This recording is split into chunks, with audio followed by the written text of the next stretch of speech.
Shiva Shambhu, que sejamos todos amorosamente acolhidos na luz do Divino Ser e na frequência consciencial dos mestres do amor, sabedoria.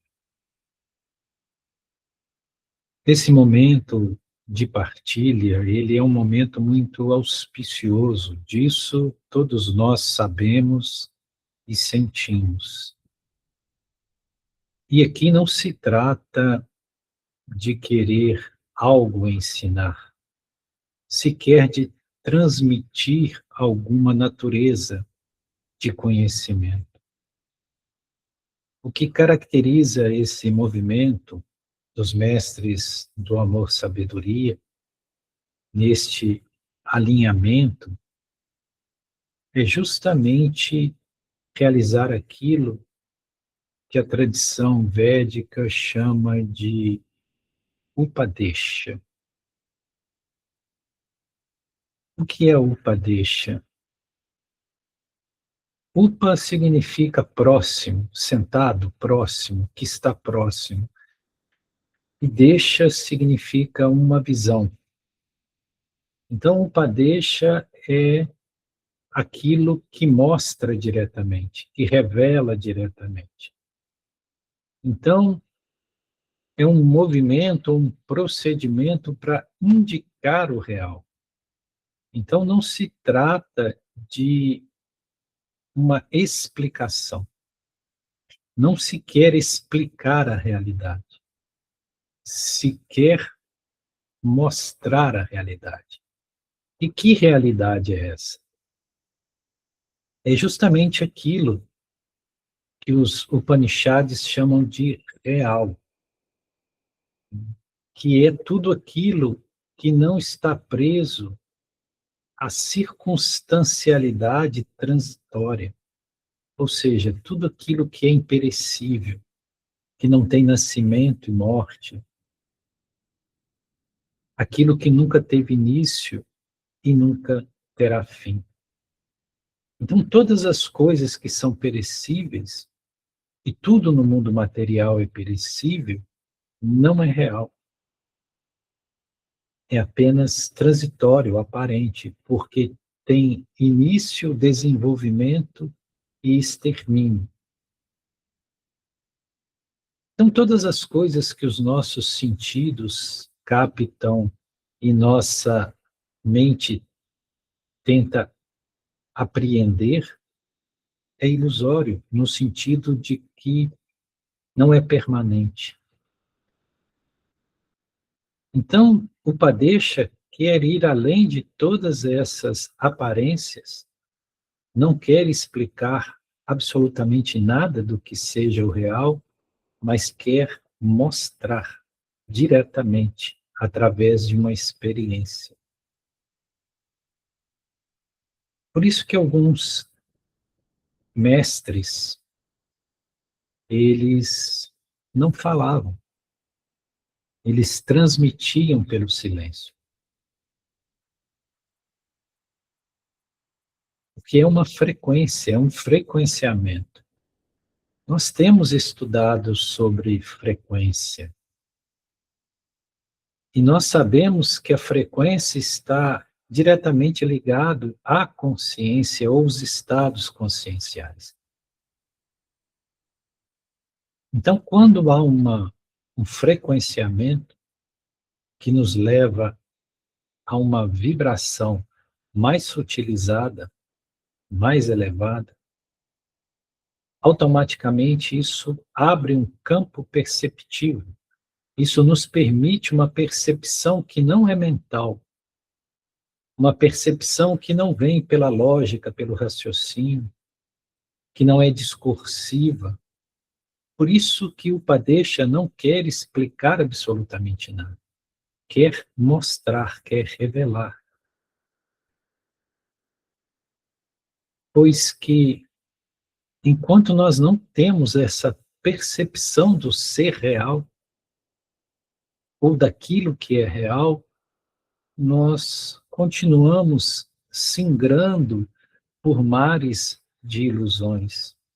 E nós sabemos que nesses mares, nesses oceanos de ilusões, está sempre presente, emergindo de águas profundas, os monstros do sofrimento.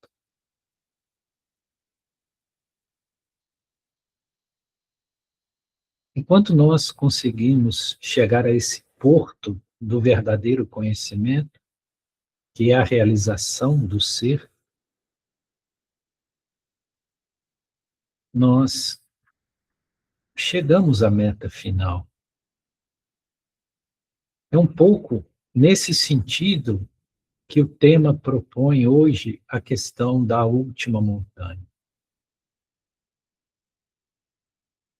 Então, o Upadesha é um processo que nos leva a uma visão, a visão daquilo que é, daquele que sou, naquilo que sou.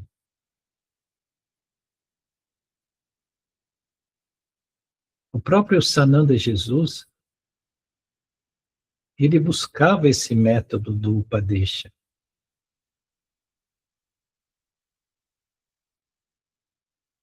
Se formos atenciosos na leitura dos evangelhos e dos ensinamentos de Jesus, nós vemos que ele não está querendo construir nenhuma doutrina, nenhuma filosofia, e nem se fazer adeso a nenhuma filosofia ou corrente de pensamento pré-existente.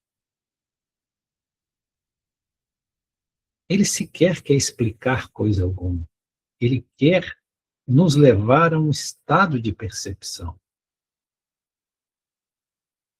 Por isso que ele dizia muito da necessidade de ter olhos para se ver e ouvidos para se ouvir. E óbvio que esses olhos e esses ouvidos não são os olhos físicos e os ouvidos físicos. E o que se ouve e o que se vê não é aquilo que está no plano desta realidade tridimensional. Ter olhos de ver é justamente ter essa percepção que nos deixa uma visão direta, que não está nas palavras ditas, é aquilo que se chega através das palavras.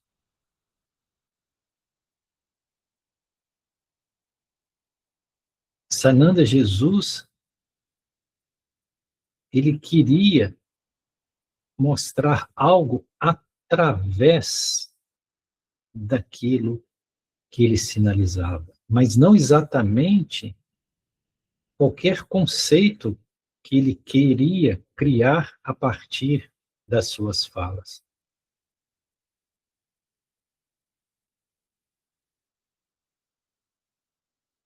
Ele queria que nós víssemos,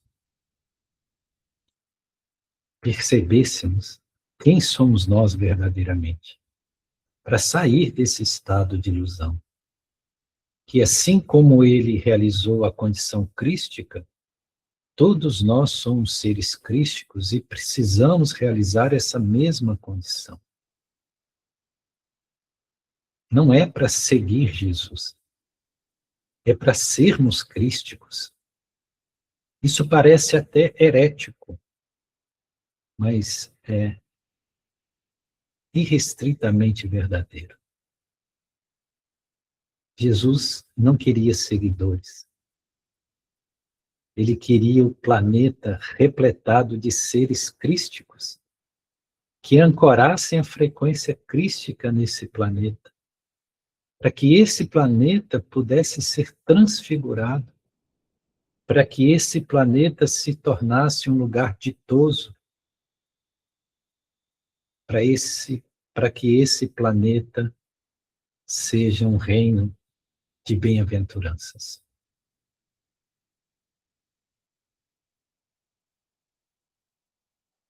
Havia um grande professor, doutor, de uma respeitável universidade da Europa,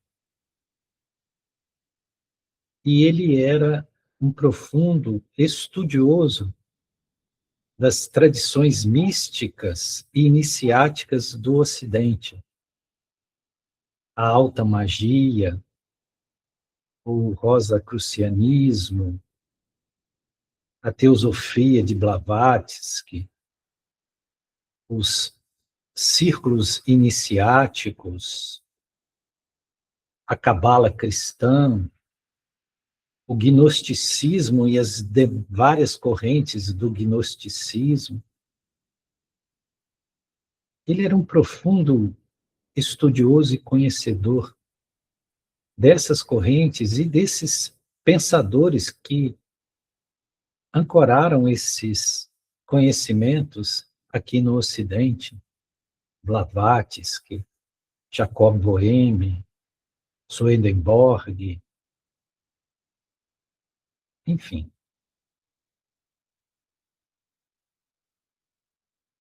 E um dia ele foi chamado para fazer uma palestra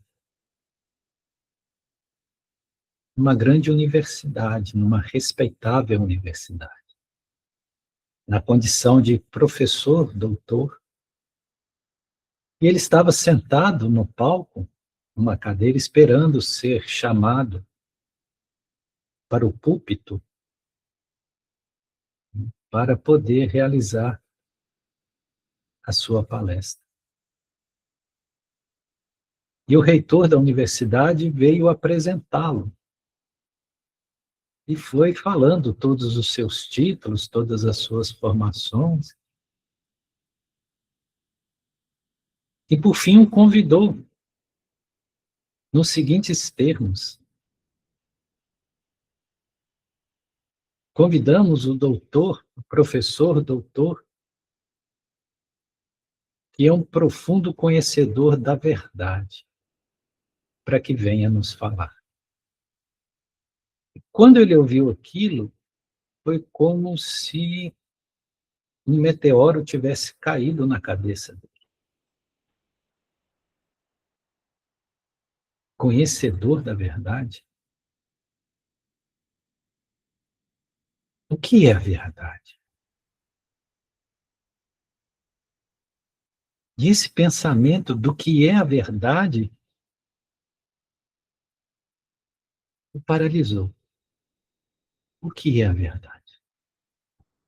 Me anunciam como um conhecedor da verdade.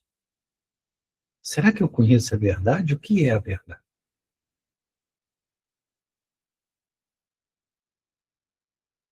E ele, com muita dificuldade, conseguiu se levantar da cadeira e dar os passos que o ligavam até o púlpito onde ele iria fazer a palestra, a preleção dele. E ele vinha com aquele pensamento: como que eu conheço a verdade? O que é a verdade? E quando ele chegou, ele tirou a sua pasta com seus papéis, com o roteiro da palestra que ele tinha preparado, colocou os papéis sobre o púlpito,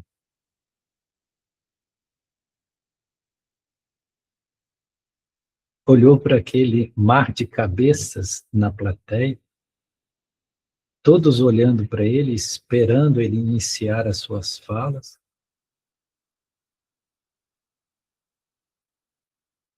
E ele olhava para todos, mas não conseguia dizer uma palavra. E dentro dele reverberando: o que é essa verdade? Se é dito que eu vim falar sobre a verdade, que verdade é essa? E aquele silêncio doloroso se estendia, todos olhando para ele, e ele não conseguia começar a palestra. Alguns minutos passaram, todos atônitos, ele congelado, olhando para as pessoas, até que ele se virou sem dizer nada, sem dizer uma só palavra, e foi-se embora.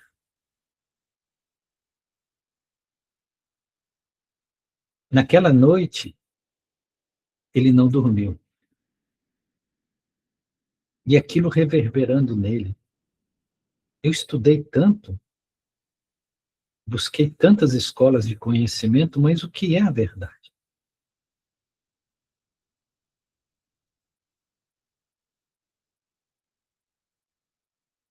E no dia seguinte, ele procurou um amigo que tinha uma cabana nos Alpes suíços, num lugar bem retirado, bem lá onde terminam as montanhas.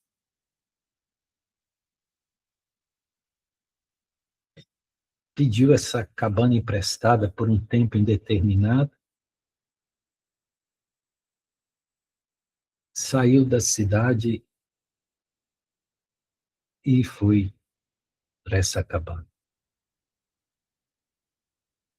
Ele não conseguia mais dar aula, não conseguia mais estudar, e aquilo reverberando nele. Verdade? O que é a verdade, afinal? Onde está a verdade?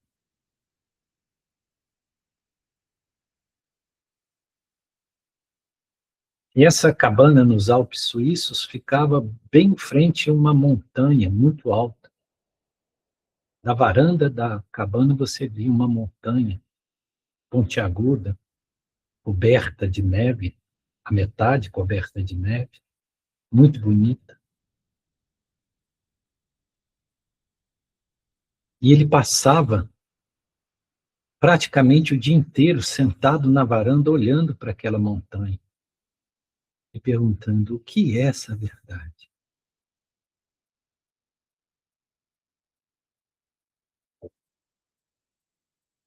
E ele e a montanha foram criando uma unidade, um vínculo. É como se a montanha quisesse falar com ele.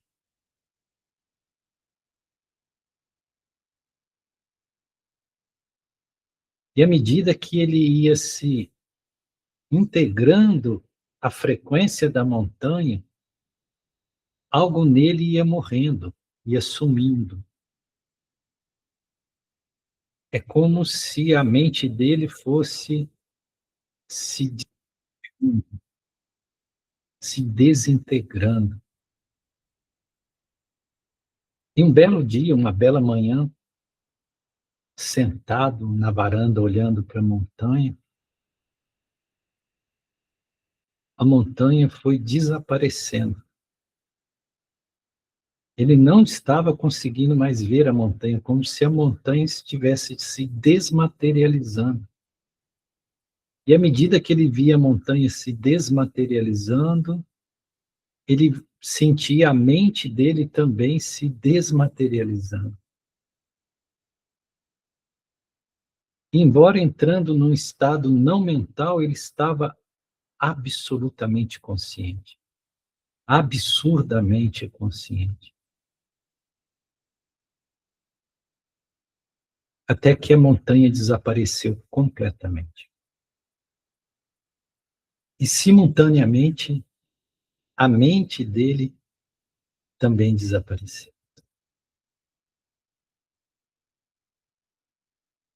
E a visão dele contemplou apenas um céu infinito, sem nenhuma nuvem.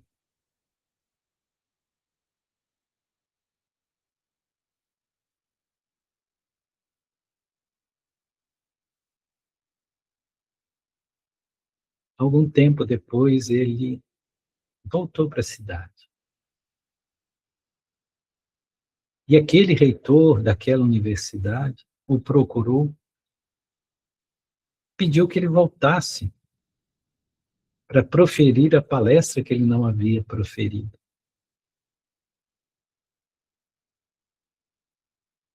Agendaram um dia e ele ali compareceu.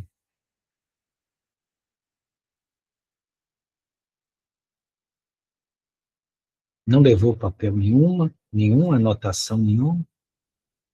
Quanto chamado diante da plateia para proferir a palestra, ele olhou para todos e disse somente estas palavras: verdade é o ser quando nada mais se é. Verdade é o ser quando nada mais se é. Dito isso, ele virou as costas, foi embora e nunca mais pisou em nenhuma instituição de natureza nenhuma.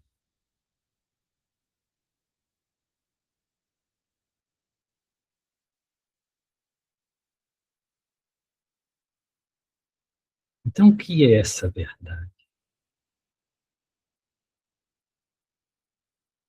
É interessante que, se nós formos à etimologia da palavra verdade, que é uma palavra derivada do latim, que vem do latim veritas, veritatis. E o que é veritas, veritatis? Veritatis significa fidelidade àquilo que se é. Então veja como um conceito de verdade, até na estrutura linguística, é bastante profundo. Fidelidade àquilo que se é. Se num balaio de laranjas tem 25 laranjas, ser fiel àquilo que se é implica em dizer que não há 24 nem 26. É preciso, ali se encontram 25 laranjas, e são apenas laranjas. Então é um compromisso de não adulterar aquilo que se percebe como real. Isso é veritas. Daí vem verídico.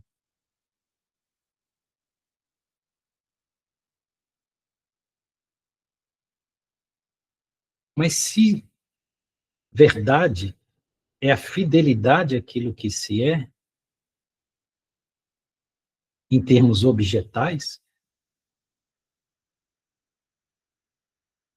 o que se é em termos de essência? Porque isso também se aplica não só ao mundo da experiência, ao plano da existência, mas também ao plano da essência. Ser fiel àquele que se é, aquilo que se é. Então é necessário que saibamos o que somos de fato. E veja, quando nós apontamos para aquilo que somos de fato, isso é upadesha. Isso não é querer explicar algo, isso é querer mostrar algo que precisa ser visto. Pois que nesse entendimento não é possível a verdade se desconhece a própria essência do que se é. Logo, a verdade não é um conceito, não é uma teoria, não é um discurso, não é uma filosofia, não é uma elaboração intelectual. É uma percepção. É preciso que a última montanha se desmanche no ar.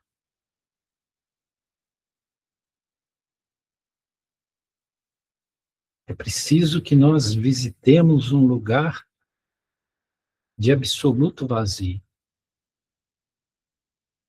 E nesse vazio possamos sentir a plenitude. E perceber que essa plenitude é a verdade. Pois essa plenitude é a essência divina, é o Atman, é aquilo que faz que nós possamos ser aquilo que somos. A minha consciência, o eu sou em mim.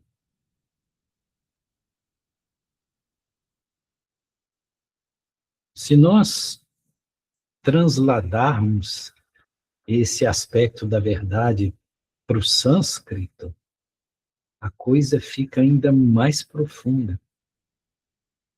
Porque em sânscrito, verdade, que o termo é sati, ela é a mesma palavra usada para ser. Então, no sânscrito, na visão védica, verdade e ser são uma só palavra. Então, o que é a verdade? É o ser. O que é o ser? É a verdade. Então, sati é uma palavra que tanto é verdade quanto ser. E de sati vem satya, que é ser verdadeiro. Verdadeiramente viver o ser. Isso é satya.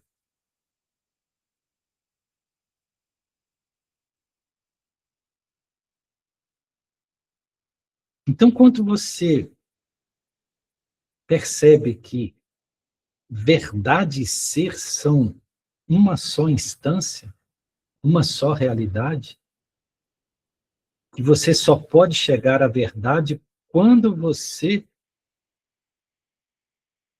percebe o ser real, não o ser aparente, não o ego, não a personalidade.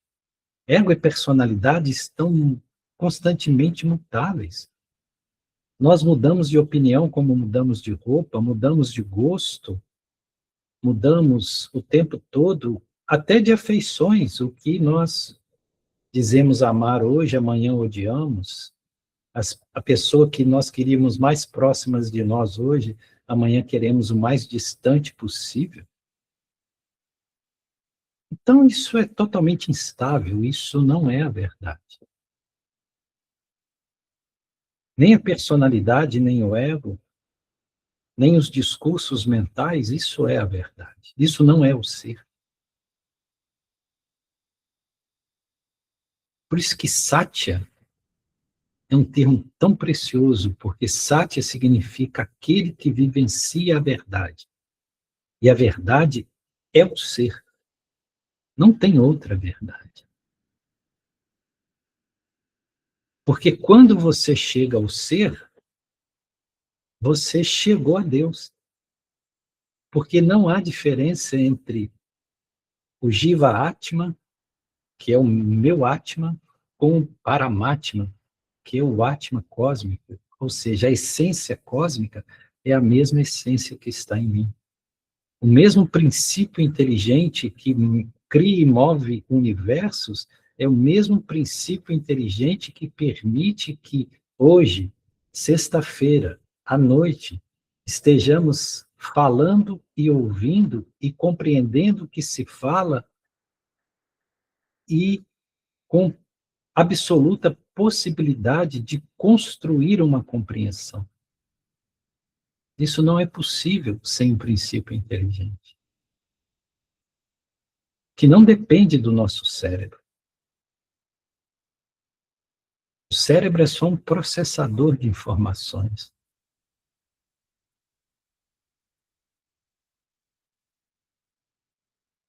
Na tradição dos Upanishads, sobre essa questão do sat, da verdade, existe uma expressão que é um mantra que diz Om Tat Sat.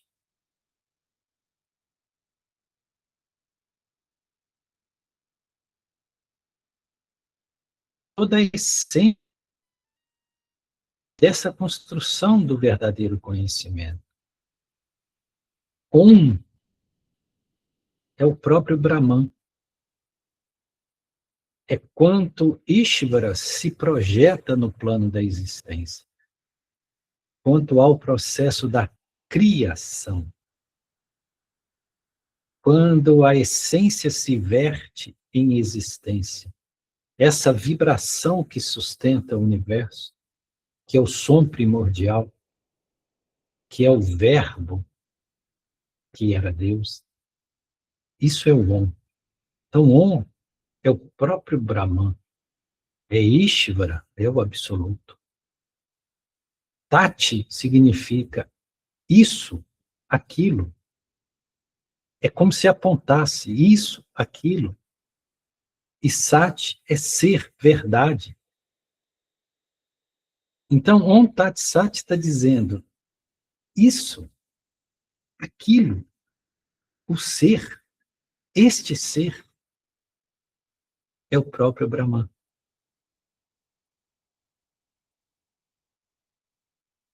Isso é Deus. Esse é Deus. Não cabe sofismas aqui. Não cabe relativismos aqui. É o que é. Como disse o próprio Yahvé para Moisés, lá no alto do Monte Sinai, onde entregou a ele as famosas tábuas da lei. E disse: diga ao povo que eu sou aquele que sou. Isso é que é Deus. Eu sou aquele que sou.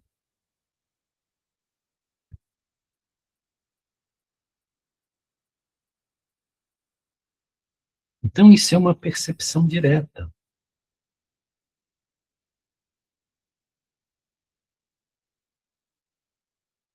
Os antigos rishis, todos os mestres do yoga, todos os seres realizados, eles dizem, e os Vedas confirmam, que todo o trabalho do autoconhecimento, todo o trabalho do yoga, que é a união com o próprio divino, ele busca três finalidades. Ela causa três resultantes, que é Sat, Chit, Ananda. E aí está a estrutura do ser e do universo. Sat, Chit, Ananda.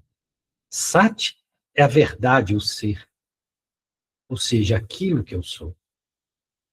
Chit é a consciência, porque não adiantaria eu ser o que sou se eu não tiver consciência de ser o que eu sou. Então, consciência, Chit, é saber que se é, não basta ser.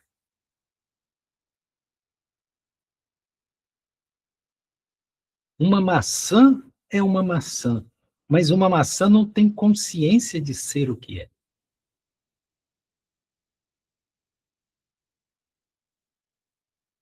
Embora ela tenha essência maçã, ela não tenha consciência de ser o que é.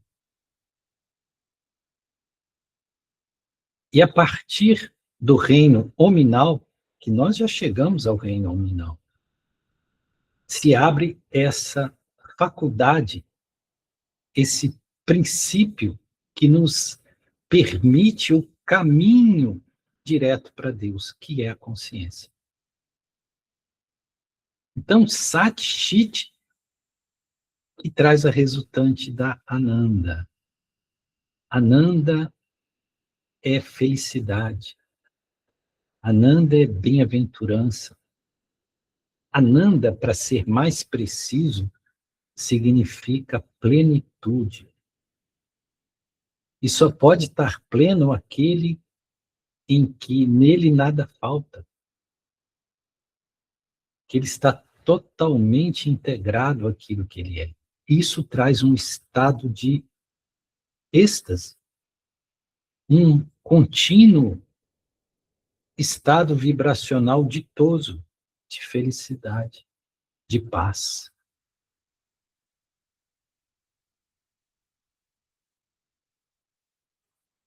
Por isso que os mantras, eles sempre ou iniciam com Shanti ou terminam com Shanti. Shanti é essa paz. Por isso que é Shanti, Shanti, Shanti. Ou seja, esse estado de plenitude. Quando alguém sente o estado de plenitude, ele sabe o que é Deus. Ninguém precisa dizer para ele. Então não se trata de um discurso, de um conhecimento. Não se trata de uma religião, de uma ideologia, de um dogma. Trata-se de uma percepção, de uma vivência direta.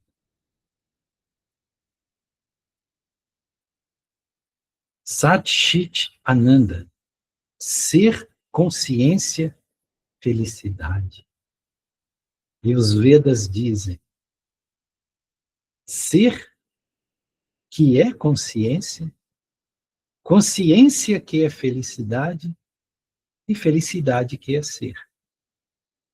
É como se fosse uma roda que não para de girar, que se autocompleta. O ser gera consciência, a consciência gera felicidade, a felicidade é o próprio ser, e por sua vez é a consciência que por sua vez gera felicidade.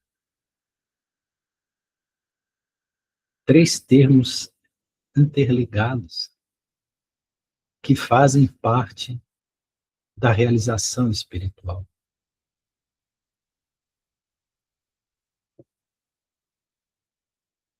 Os Vedas também têm, os Upanishads têm um termo que eles dizem Satyavada Dharmakara. Satyavada Dharmakara significa dize a verdade, vive o Dharma. Esse Vada, que é a mesma raiz de Veda, não é exatamente dize no sentido de proferir palavras. Dize a verdade é no sentido de que o seu verbo, a sua frequência sempre está emitindo a verdade, ou seja, não está traindo a sua essência. Isso é Satyavada, ou seja, você emite a verdade do que você é o tempo todo. Você não sai da condição de verdade. Isso é Satyavada, Dharmakara. Dharma, nós sabemos que é aquilo que é a lei divina, aquilo que é o equilíbrio, aquilo que é o plano perfeito divino. E nós precisamos viver isso em cada gesto, em cada palavra, em cada pensamento. Temos que ser seres dhármicos, incondicionalmente. Então, Satyavada Dharmakara.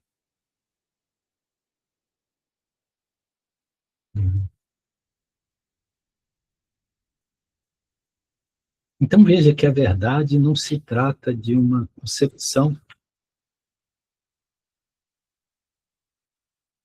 desse conceito ou daquele conceito. Conceitos existem diversos no mundo. Escolas religiosas diversas. Formas de ver Deus, teologias abundam. Certa vez, duas pessoas procuraram Satya Gurudeva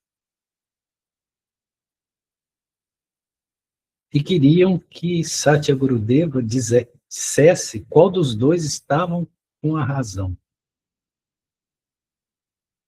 Porque um, que era devocional, que era um Vaishnava, ele acreditava em Deus como Saguna. Saguna significa com atributos. Sa é positivo, aquilo que possui. Saguna, com atributos. Então, Deus, para ele, tinha forma, tinha nome, como ele cultuava, por exemplo, Vishnu, Krishna. Então, para ele, Deus era uma suprema personalidade. Era uma individualidade como nós somos individuais. Então isso é saguna, a visão de Deus com atributos. E o outro era nirguna. Nir significa negação, gunas, atributos, ou seja, ver Deus sem atributos. Deus não é uma personalidade, não é um ser que tem nome, forma. Deus é algo indefinível, é uma, se quiserem, uma energia, uma vibração.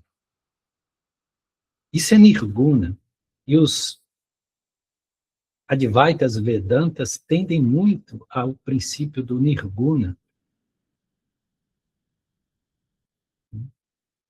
Então, um tinha uma concepção que Deus tinha forma, tinha nome, era uma individualidade, que era o ser supremo, e outro, que era nirguna, dizia que não, que Deus está em tudo, ele é tudo, mas também não pode ser definido por nenhuma definição, por nenhum nome, por nenhuma forma. E eles foram até Satya Gurudeva para saber de Satya Gurudeva qual dos dois tinha razão.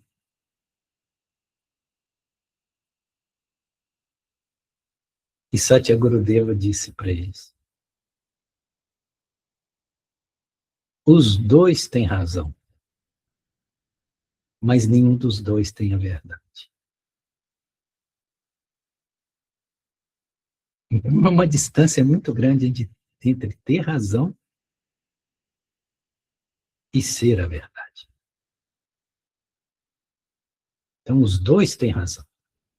Porque cada um tem uma percepção e está correto. Isso não difere, não muda nada. Se Deus é saguna ou nirguna, não muda. Os dois têm razão, mas nenhum dos dois tem a verdade, porque não perceberam ainda a essência da verdade. Porque se eles tivessem realizado o próprio ser, esta questão do Supremo ser saguna ou nirguna não faz a menor diferença. É irrelevante, isso não tem qualquer propósito. Por isso que os dois têm razão, mas nenhum dos dois tem a verdade. E olha que nós estamos nos esforçando muito para ter razão, mas poucos de nós estão se esforçando para ter a verdade, ou ser a verdade.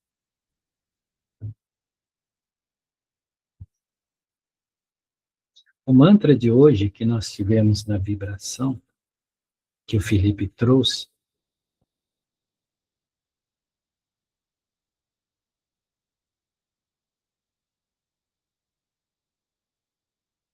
foi proposital. Porque esse mantra, ele fala muito desse lugar, desse movimento que nos leva à verdade.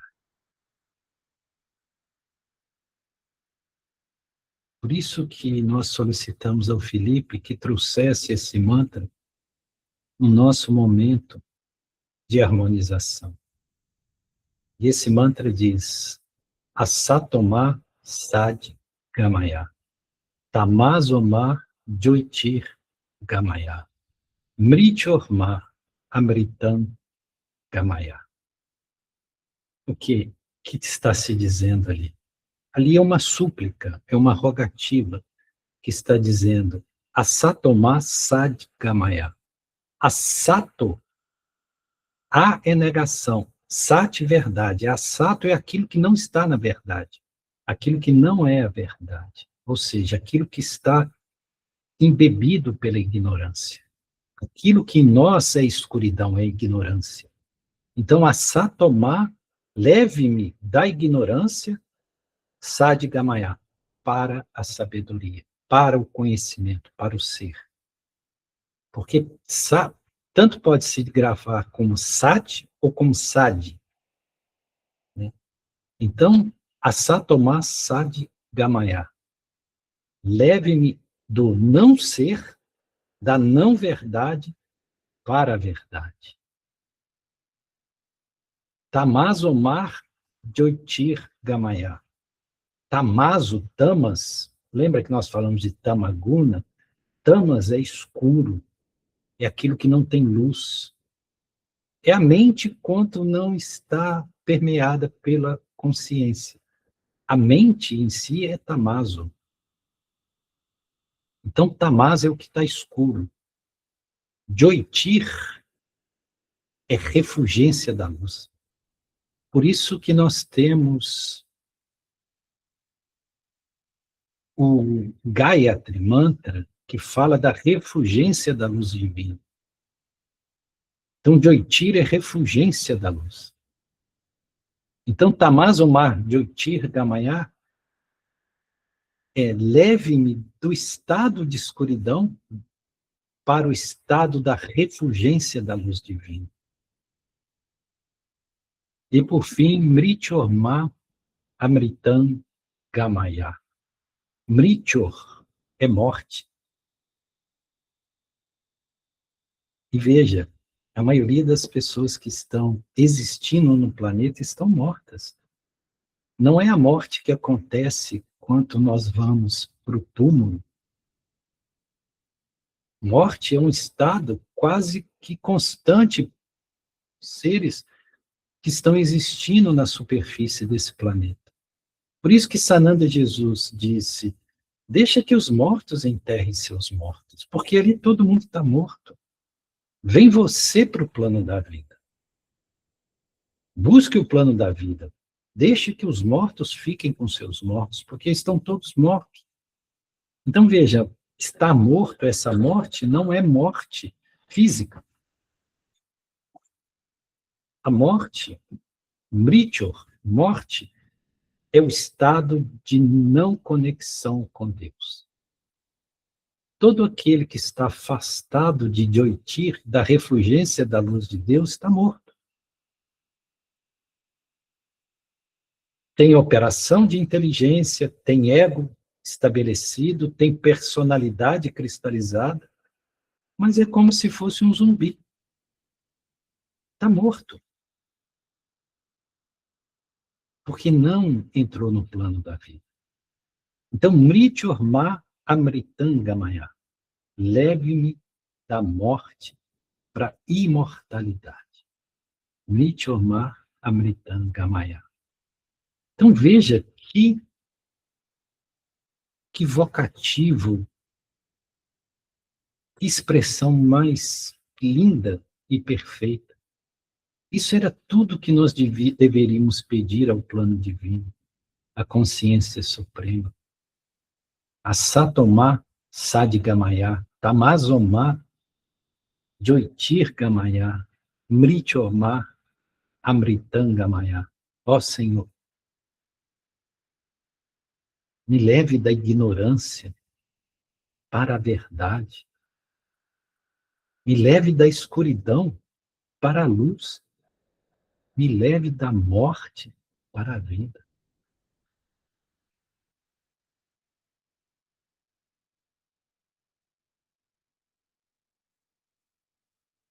Mas nós estamos ocupados com tantas coisas, querendo saber de tantas inutilidades, nos achando muito cultos porque detemos tantos conhecimentos.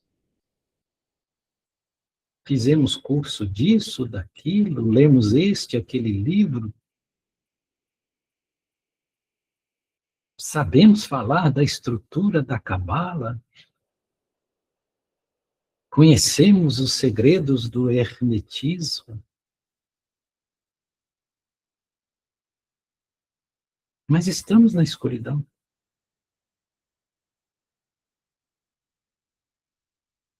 Então, o movimento para a verdade não é nenhum movimento para fora, para o exterior. O movimento para a verdade é um movimento para dentro, para o encontro consigo mesmo.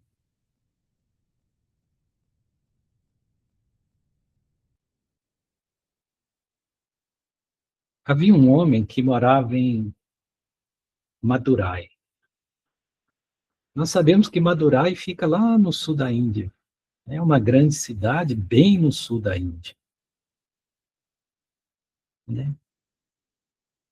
E ele queria conhecer a verdade, porque os Vedas falam da verdade. Os grandes rishis, os grandes sábios, o tempo todo falam da verdade. E ele ficou sabendo que havia um grande mestre, um grande ser iluminado que morava em Rishikesh. Rishikesh está lá nas encostas dos Himalaias, lá no norte da Índia. Ou seja, não é pouca distância. Então ele decide sair de Madurai, ele não tinha recursos financeiros, e decide fazer isso como uma peregrinação. Então ele sai caminhando de Madurai para chegar em Rishikesh.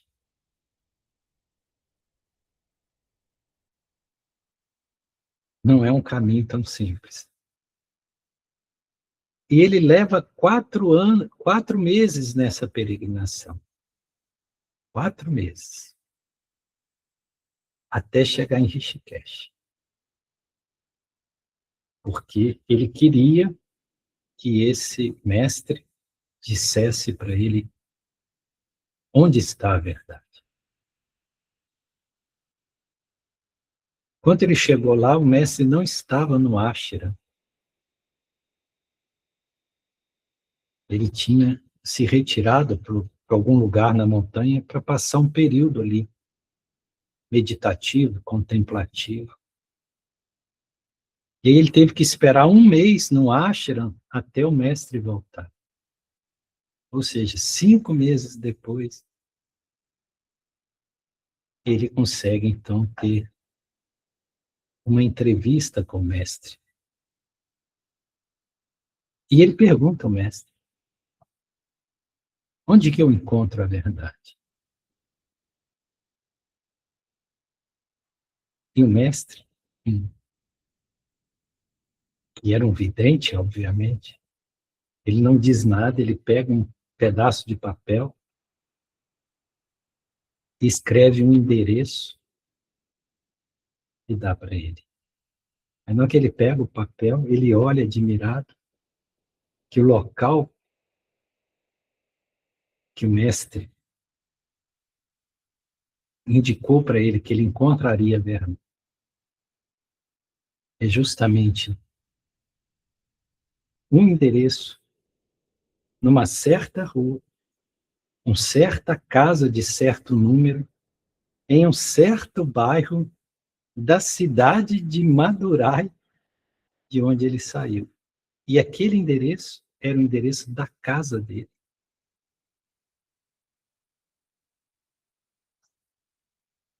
Ou seja, não adianta você ir longe.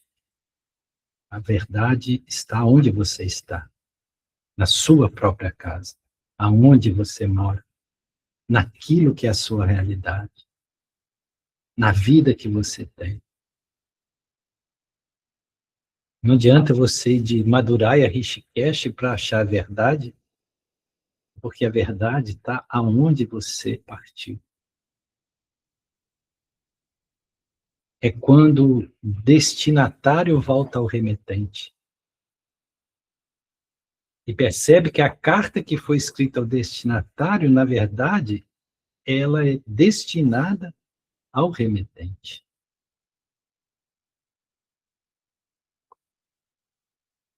Então, não tem mágica, não tem grandes movimentos, não tem tudo que precisamos está naquilo que somos. Enquanto nós não pararmos de fugir daquilo que somos, inventando mil fantasias e distrações, não vai haver satya, não vai haver um com a verdade. É isso. Gratidão, Shiva Shambho. Obrigada, Gayan, pelas sábias palavras.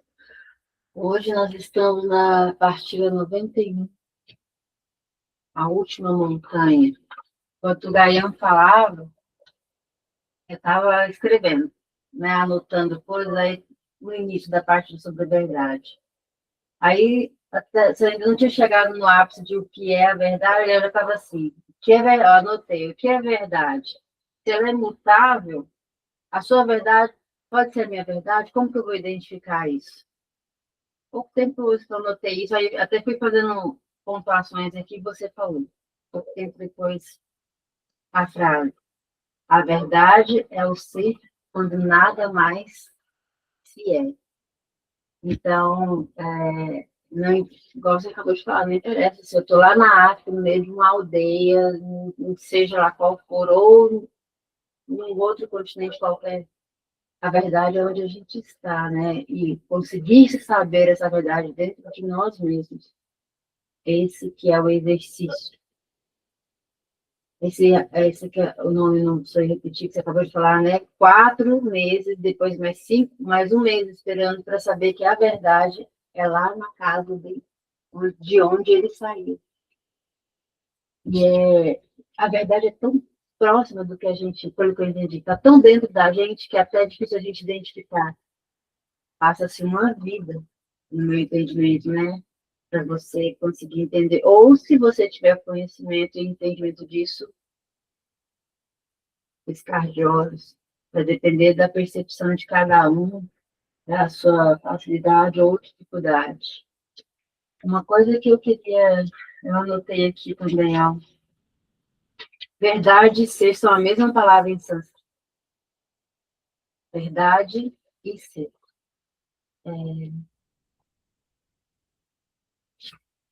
Eu gostaria de saber se alguém quer fazer. Ah, Luciana Andrade levantou a mão. Alguém mais quiser levantar a mão para fazer alguma colaboração, por favor, pode levantar a mão. Luciana, por favor.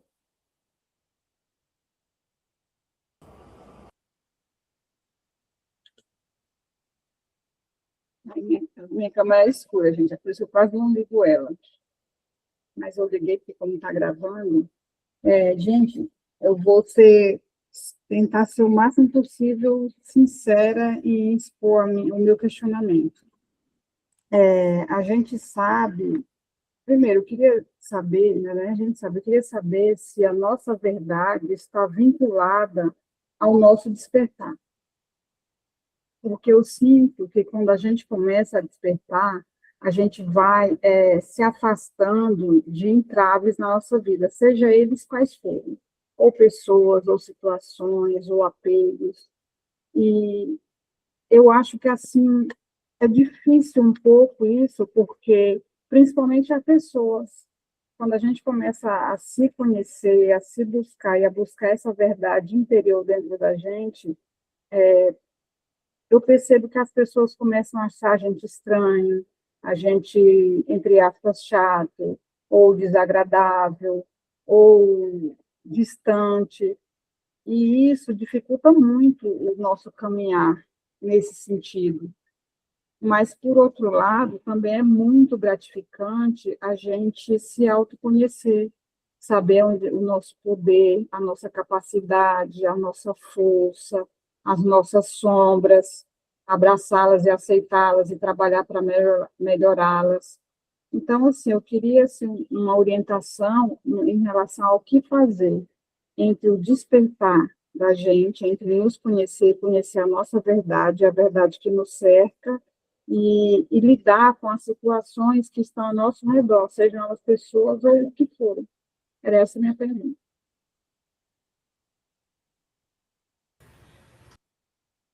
Ô, Luciana, gratidão. Vamos lá.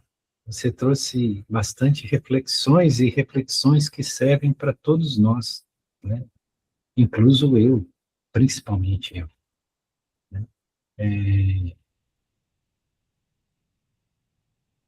O despertar está ligado à verdade. O despertar é aquilo que te faz ter consciência de que você estava dormindo. Porque se você não tem a menor percepção de que está adormecido, não existe o sentido do despertar. Não existe a necessidade de buscar despertar. Então, o primeiro reconhecimento é, de alguma forma, em algum sentido, eu estou adormecido. Por isso que necessita despertar. Se eu coloco o despertador para soar às 6 horas da manhã, é porque eu sei que às 6 horas da manhã eu vou estar dormindo. Eu tenho consciência que eu vou estar dormindo, então eu preciso do despertador para me despertar às 6 da manhã, porque eu preciso, a partir das 6 da manhã, não estar mais dormindo, estar acordado. Então, despertar é um ponto de transição entre um estado de adormecimento e um estado de se encontrar desperto.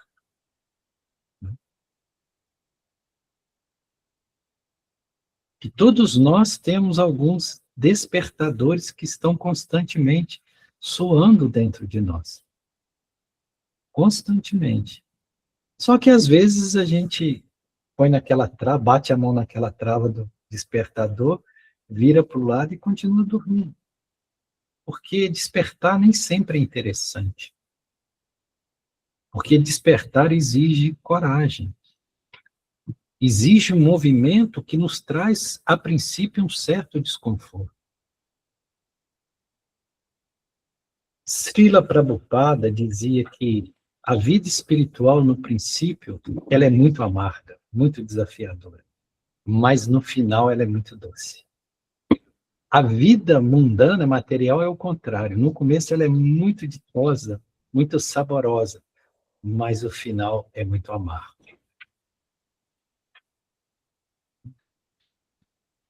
Porque é muito mais confortável, de certa maneira, nós ficarmos na distração, na sonolência, sem ver aquilo que é preciso ser visto, sem enfrentar aquilo que precisa ser visto. Ou seja, sem realizar essa grande batalha que precisa ser realizada dentro de nós mesmos. Kurukshetra, esse grande campo de batalha, ele se realiza dentro de nós, não é fora. Não é?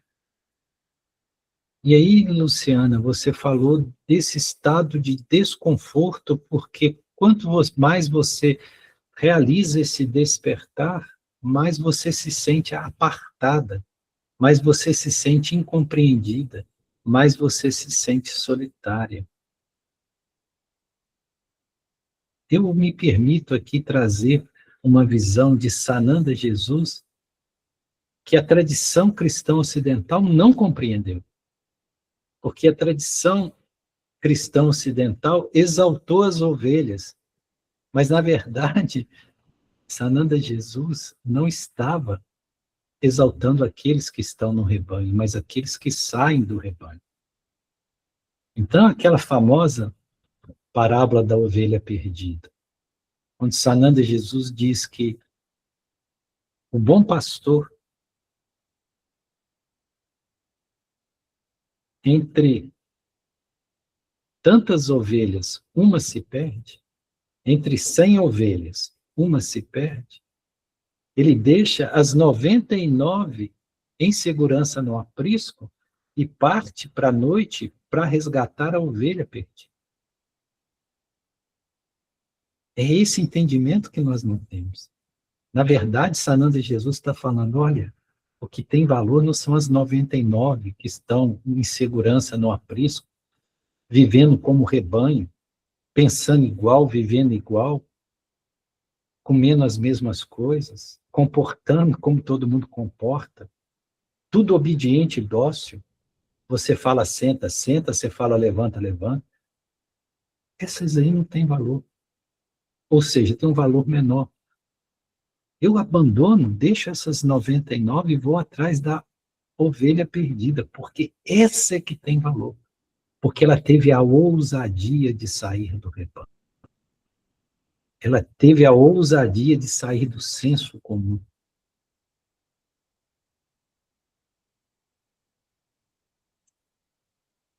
A ovelha transmalhada, a ovelha perdida, ela ousa entrar na floresta. Ela ousa ir onde as outras ovelhas não vão. E na floresta estão os lobos, que podem devorá-la, mas assim mesmo ela vai. Então, o bom pastor, ele vai para proteger a ovelha perdida, para resgatar a ovelha perdida, porque essa é que tem valor, porque essa é que vai fazer diferença. Quando essa ovelha perdida voltar para o rebanho, ela afeta o rebanho todo. É o efeito da pessoa que ilumina que provoca a iluminação no planeta inteiro. É um Buda, quanto desperta, que permite que o princípio do despertar seja possível para todos. Mas a ovelha perdida, aquele que sai para dançar com os lobos, ele sente-se solitário. Ele está só. É daí que vem a expressão o lugar dos solitários. É por isso que Sananda Jesus falava da porta estreita. A porta é estreita porque só passa você. Rebanho não passa em porta estreita. Rebanho passa em porteira larga. Em porta estreita passa uma só pessoa, só você. É o lugar do solitário. Isso precisa coragem. Porque você tem que se sustentar apenas em você mesmo. Nada mais te serve de segurança ou de justificação. Nem as religiões, nem as verdades consensuais, nem os guias espirituais, nada. Nem a tradição familiar, nem a tradição cultural, nada. Você não tem onde se pegar mais. Você só tem como se sustentar em você mesmo. É aí que é difícil, é aí que é doloroso. A sensação de solidão, às vezes, é esmagadora, mas você precisa de perseverar. Pois, segundo Sananda Jesus, aquele que perseverar até o fim, esse será salvo. Não é salvo no sentido que as pessoas entendem, é essa conexão com o próprio Deus que está em mim. Então, Luciana, quando você desperta, não espere ser compreendida pelas pessoas.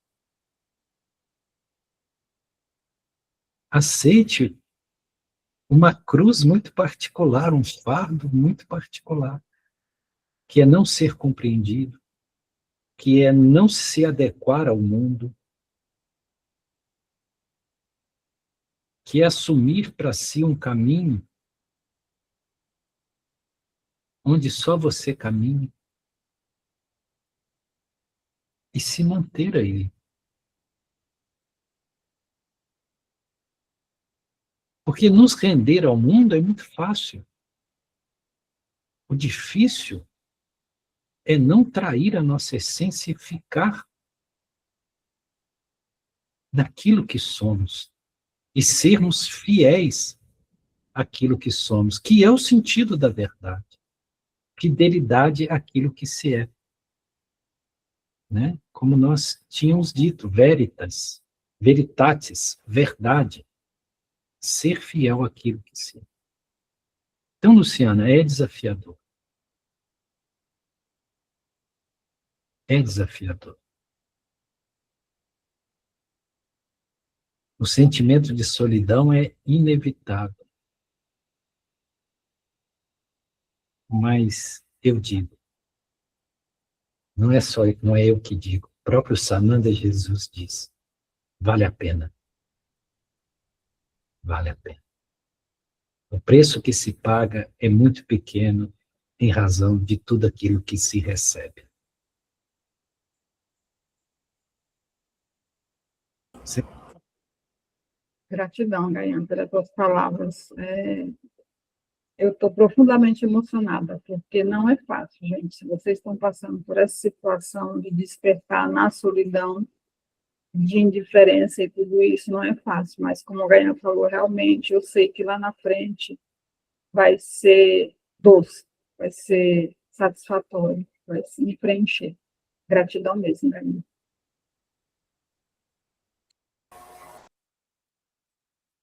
Gratidão, Luciana. Felipe levantou a mão, por favor. Boa noite. Agradecer ao Gaian, agradecer pela posição que ele se coloca diante desse grupo, sendo um carteiro, e trazendo um pouco sobre a partilha, como eu percebi. A minha percepção hoje não foi nada no mental, foi no coração, realmente. E se me perguntar uma palavra que o Gaia trouxe hoje, eu não saberia dizer. Mas dizer que algo em mim se colocou em movimento, algo em mim se colocou, posso dizer, de repente, em processo de cura, mas algo se movimentou. Então, queria trazer um pouco sobre como eu me senti na partilha. E desculpa se tu já trouxe isso na partilha, Gaia, mas como eu disse, eu não trouxe nada para o mental hoje. Como que a gente pode perceber realmente se a gente está num estado crístico? Como a gente pode diferenciar de algo mental que a gente coloca?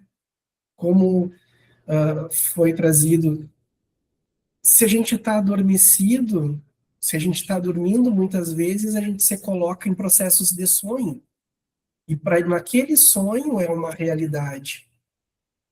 Então, se a gente está adormecido, como que eu diferencio se eu estou vivendo um sonho ou se realmente eu estou num estado crístico? Se é possível dentro das nossas percepções do nosso ego, através dos nossos sentimentos, através da nossa permissão, se é nos permitido ter essa percepção no estado crístico. Eu gostaria de trazer esse questionamento.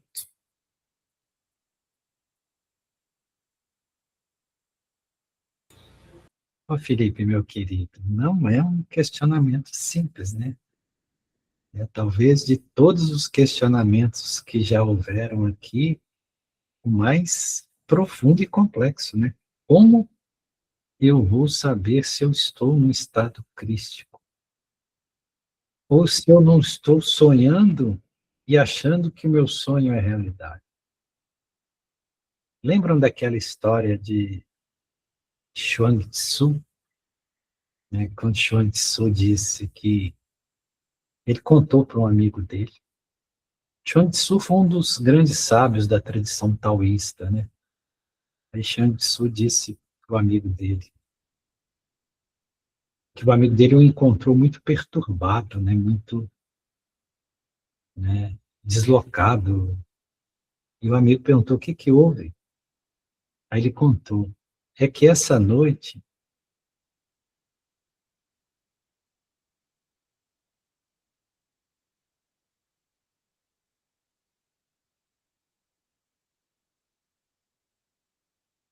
eu senti o que uma borboleta sente.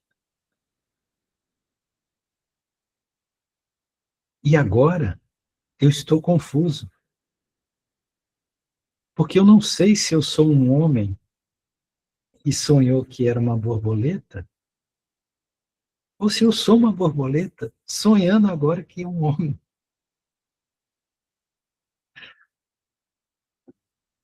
Entende?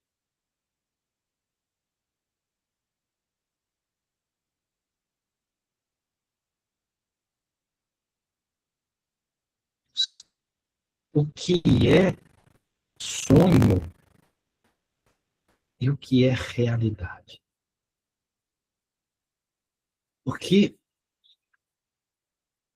a maioria das nossas horas despertos nesse planeta não é um verdadeiro despertar, é um sonho dentro do sonho. A vida toda, a existência toda que se passa do berço até o túmulo, às vezes não passa de um grande sonho. E o despertador da morte nos visita e a gente olha para trás e fala: nossa, minha vida não teve sentido nenhum, eu não fiz nada de relevante. Um grande sonho. Um grande sonho. Mas quando uma pessoa, que é o caso que você fez agora, ela já se questiona: como eu vou saber que se eu estou num estado de despertar crístico ou num grande sonho? Só o fato dela se questionar isso é sinal que ela já despertou para a consciência crística. Pode não ter a plena realização, mas já despertou. Porque aquele que sonha sequer questiona sobre isso. Não vai haver nunca essa preocupação, nunca vai haver esse questionamento.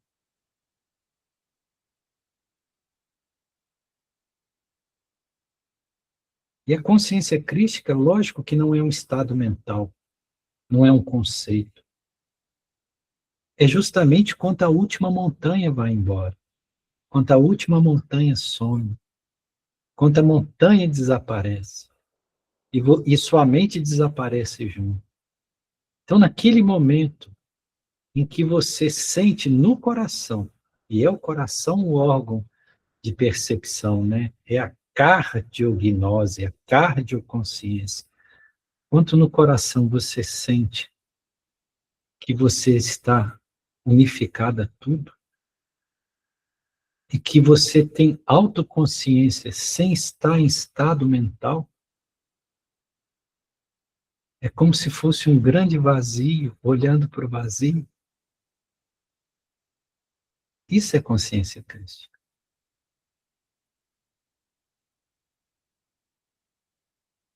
E a felicidade que vem da consciência crística não é a felicidade do mundo, não é essa euforia, não é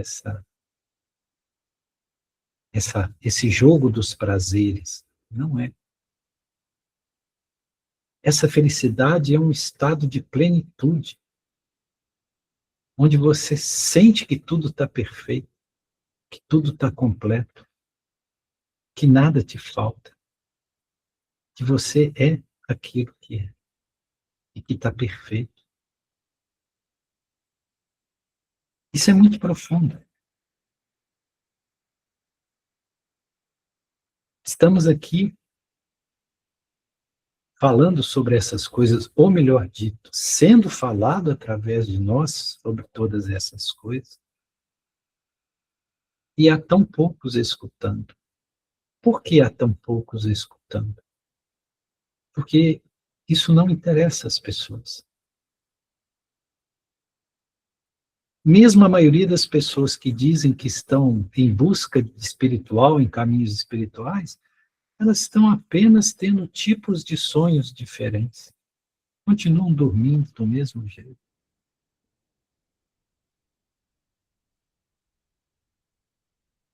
Entende, Felipe? Então, isso que os instrutores planetários, os mestres do amor-sabedoria, trazem numa noite de sexta-feira aqui, e tão poucos estão para ouvir, poucos mesmo, é sinal que a humanidade não está interessada em sair desse lugarzinho confortável que ela está.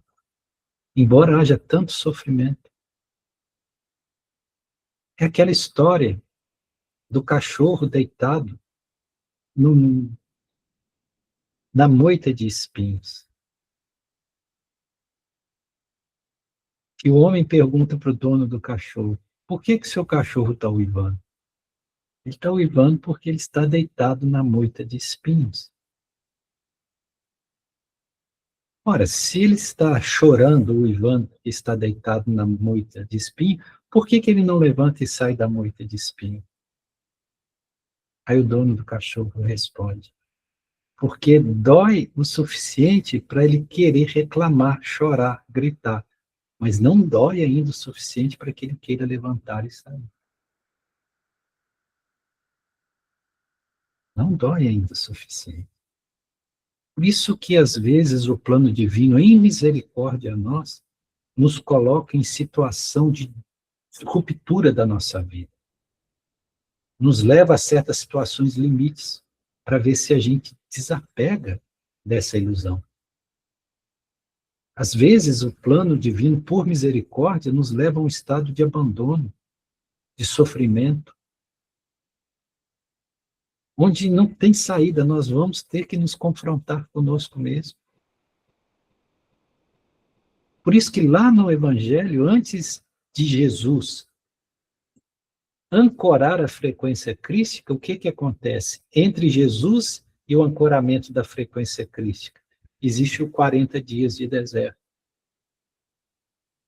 Ele tem que ir para o deserto. Porque no deserto não tem ninguém. É ele com ele mesmo. Não tem nada que o distraia. O que você vai fazer no deserto? Ir para o shopping? Não tem shopping no deserto. Ver vídeos no Instagram? Não tem sinal de Wi-Fi no deserto. No deserto não tem escolha, você vai ter que lidar com você mesmo. É calor intenso durante o dia e frio intenso durante a noite. Ausência de água e alimentação. Paisagem monótona, não tem com que distrair. Então, entre Jesus e o ancoramento da consciência crística, estão os 40 dias de deserto. Porque logo depois que ele foi batizado no Rio Jordão por João Batista, ele vai para o deserto. E ali no deserto que há o ancoramento da consciência crística. Então, veja, Jesus, depois do Rio Jordão, do batismo, ele não foi para Jerusalém comemorar com os amigos dele, não.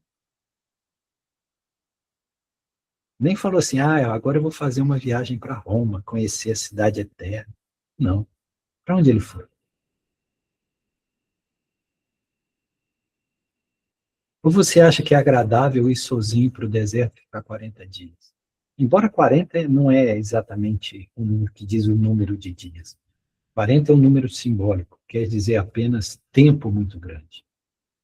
É por isso que são 40 anos de travessia do Egito até a Palestina, né?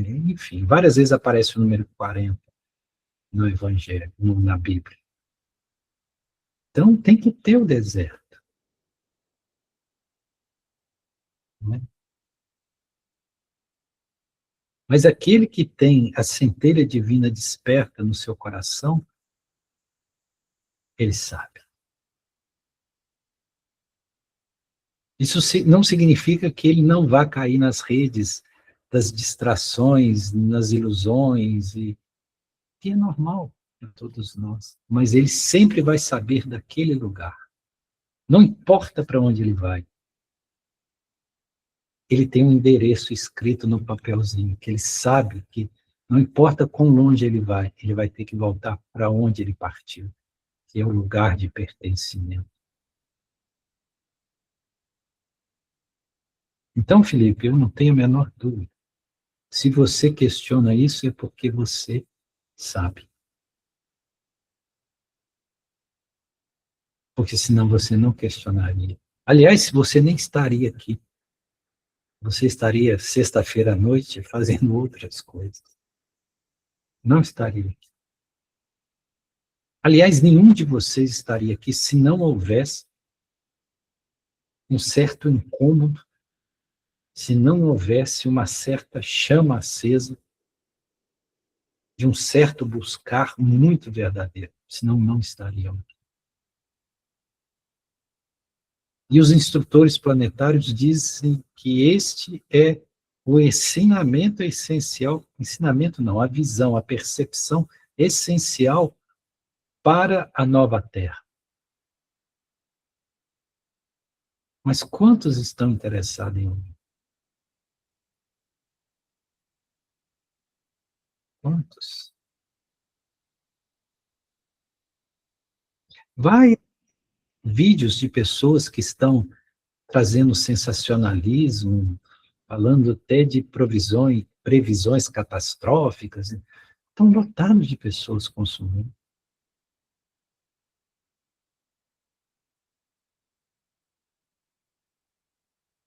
Entende, filho? Então, só o fato de você estar aqui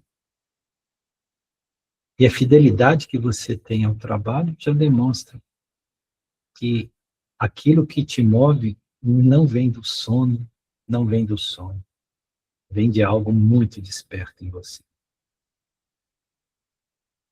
Gratidão. Gratidão, Felipe.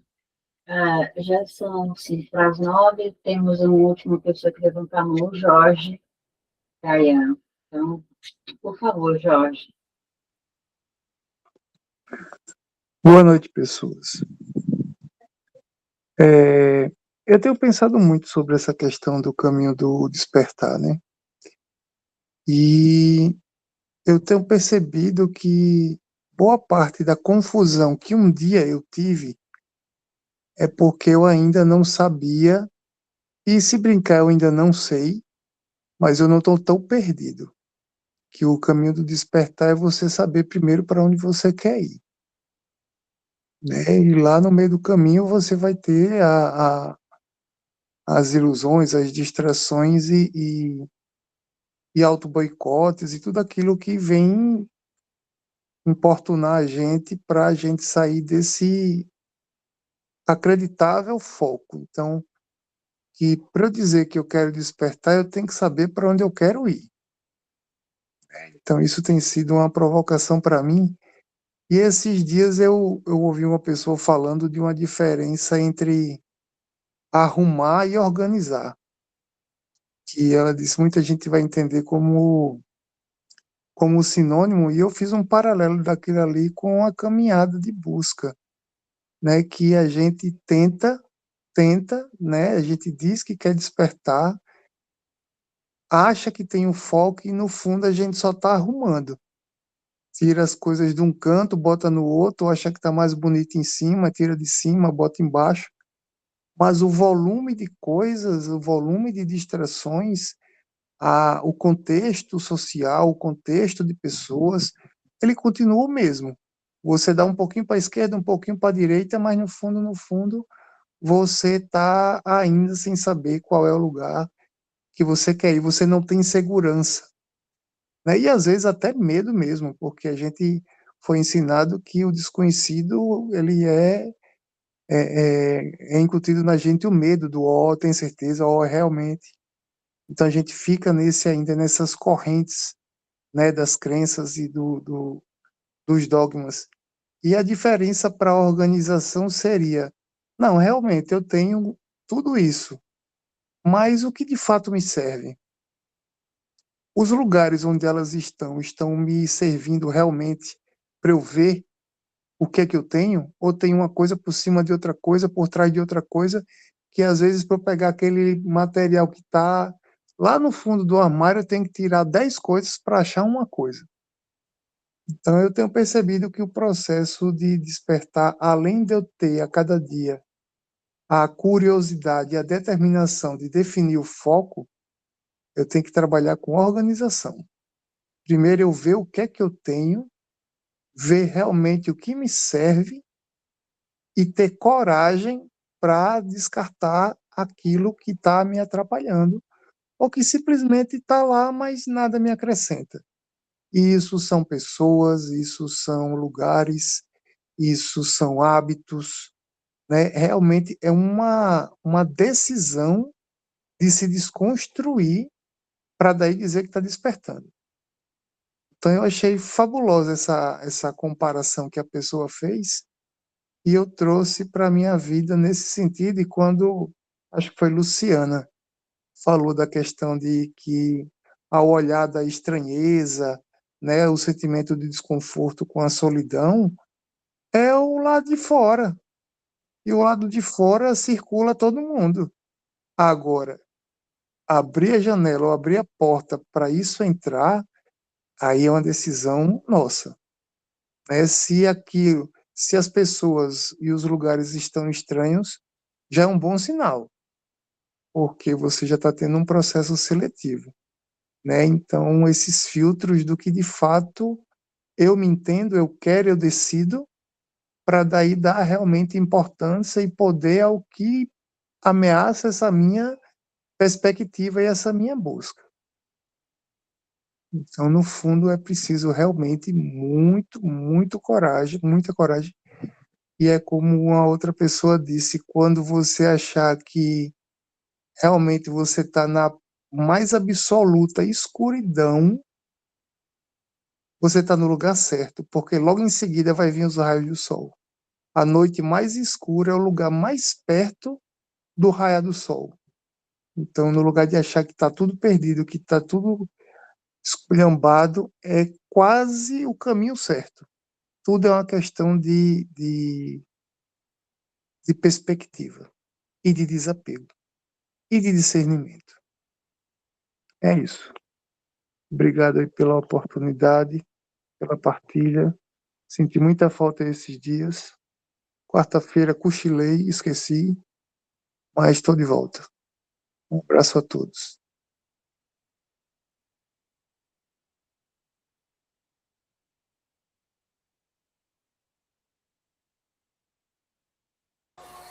Obrigada, Jorge. Gaina, você quer finalizar com a fala? Ou podemos ir para a finalização da Fernanda? Que agradecer o Jorge, né? As contribuições do Jorge são sempre muito valorosas. E realmente, né, a palavra coragem, como nós vimos, né, acho que foi na partilha de quarta-feira, e coragem vem de cores, coração, ou seja, movimento pelo coração. Né? Então, é uma leitura totalmente diferente do que é coragem. Né? Coragem não é valentia. Né? Coragem é autêntico movimento do coração, que sabe para onde quer ir e vai. Né? Que tem direção.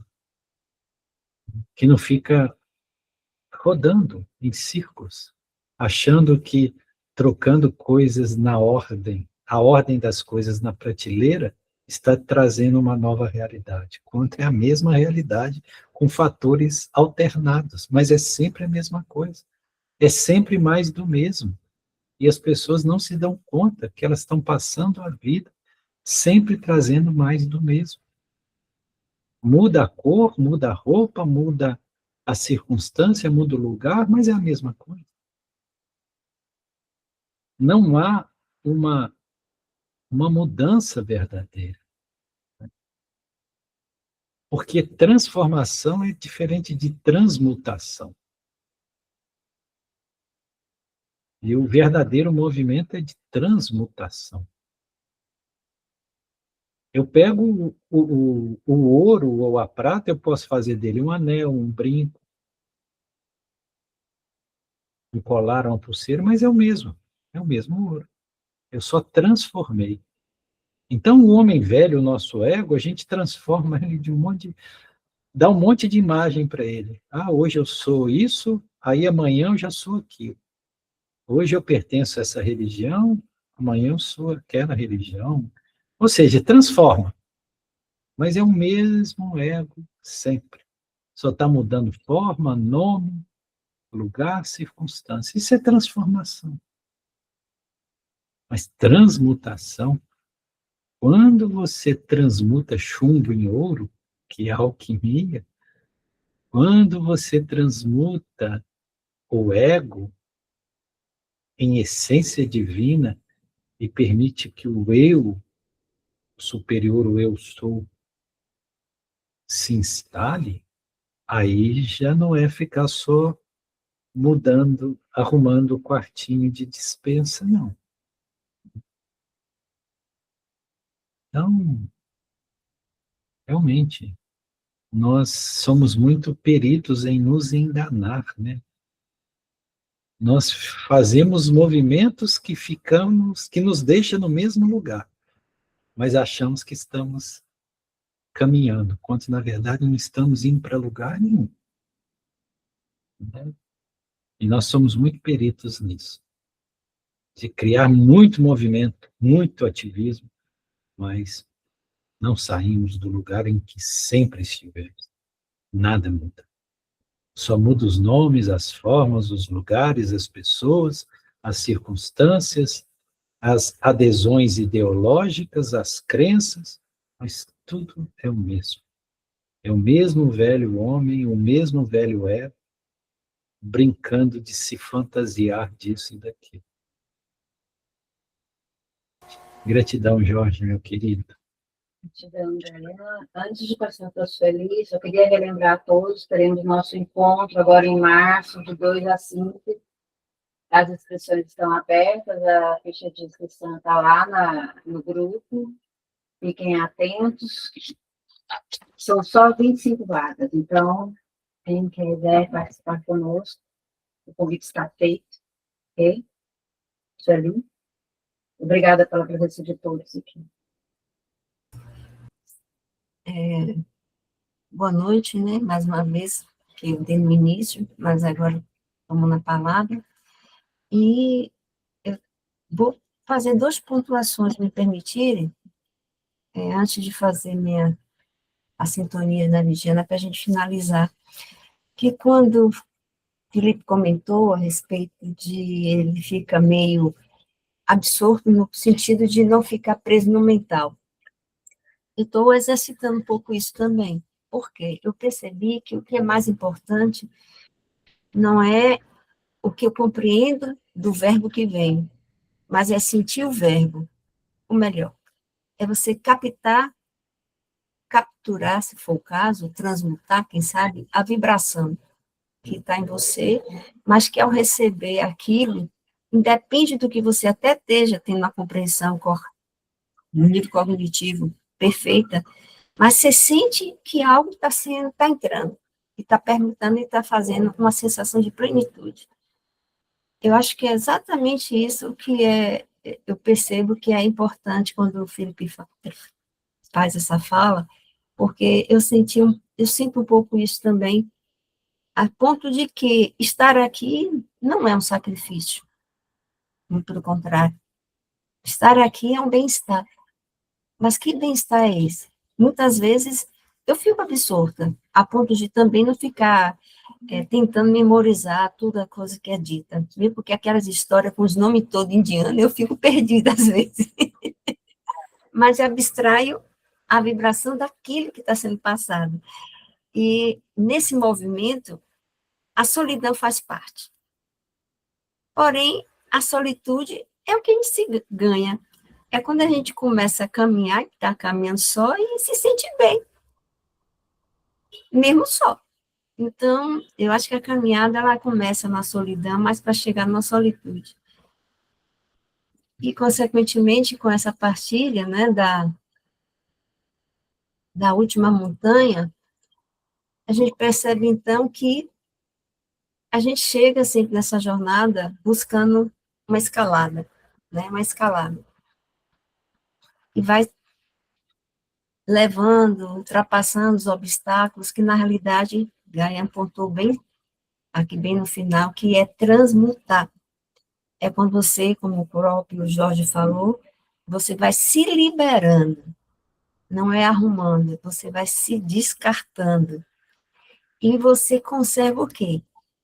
O que você é.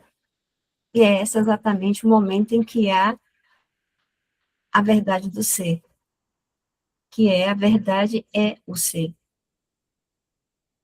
E nesse movimento, nós finalizamos a partilha de hoje, agradecendo mais uma vez a todos pela presença, a todos os seres que aqui estão presentes, que não são só nós encarnados, aos mestres, a toda a grande hierarquia que sempre se faz presente e ela está aqui, unida a todos nós, sempre. Sempre, quando eu digo, não é só aqui, é sempre. É cada momento, a cada segundo, milenares de segundos. É preciso que a gente esteja atento a isso, que essa conexão ela é mais sentida aqui, porque nós estamos dando atenção plena. para isso, mas ela precisa ser vivenciada sempre, a cada milionésimo de segundo. E aí vamos para a nossa sintonia navidiana, e eu vou ver se eu consigo fazer o que eu sempre tentei da última vez, mas acho que agora eu vou conseguir, que é expor aí para vocês a sintonia, para que possam acompanhar. Eu sou a presença. Eu sou a presença divina da luz. Eu sou a presença divina da luz que brilha no Sagrado Coração. Eu sou a presença divina da luz que brilha no Sagrado Coração e ilumina o caminho. Eu sou a presença divina da luz que brilha no Sagrado Coração, ilumina o caminho, revelando a verdade. Eu sou a presença divina da luz que brilha no Sagrado Coração e ilumina o caminho, revelando a verdade e manifestando o amor. Eu sou a presença divina da luz que brilha no Sagrado Coração, ilumina o caminho, revelando a verdade e manifestando o amor, e edificando a felicidade e a paz. Eu sou e eu sou. E é o que nós somos. Somos o que somos. Gratidão, ganha gratidão a todos. Até para a semana, na quarta-feira. Forçando aí já o aviso que Shirley deu, né? Façam suas inscrições. Para o nosso